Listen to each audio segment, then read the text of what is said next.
ગુજરાત સરકાર દ્વારા ખેડૂતો માટે એક મહત્વપૂર્ણ યોજના કૃષિ વૈવિધ્યકરણ યોજના શરૂ કરવામાં આવી છે. આ યોજના અંતર્ગત ખેડૂતોને મફતમાં ખાતર તથા તેને લગતી દવા આપવામાં આવતી હોય છે. તેના સિવાય આ યોજના અંતર્ગત બીજા પણ લાભો મળવાપાત્ર થાય છે, જેમ કે ગુણવત્તાવાળા બીજ, ખાતર અને તેની કૃષિ કીટ, ડ્રીપ સિંચાઈ એટલે કે માઇક્રો ઇરિગેશન પર સહાય મળવાપાત્ર થતી હોય છે. તાલીમ અને ટેકનિકલ માર્ગદર્શન ખેડૂતોને પૂરું પાડવામાં આવતું હોય છે. કેટલાક કિસ્સામાં નાણાકીય સહાય એટલે કે સબસિડી પણ આપવામાં આવતી હોય છે.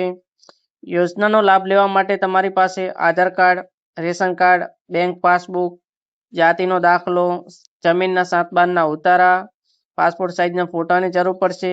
ત્યારબાદ આ યોજનાનો લાભ લેવા માટે ઓનલાઈન ફોર્મ ભરવાની છેલ્લી તારીખ 31 માર્ચ 2026 પહેલાં તમે ઓનલાઈન અરજી કરી શકો છો. ઓનલાઈન અરજી કેવી રીતે કરવાની થશે તેની લગતી સંપૂર્ણ માહિતીવાળો વિડીયો અમારી ચેનલ MS વોઇસ ગુજરાતી પર અપલોડ કરેલ છે. તે વિડીયો એકવાર જરૂર દેખી લેવો. ચેનલને સબસ્ક્રાઈબ કરી દો, વિડીયોને શેર કરી દો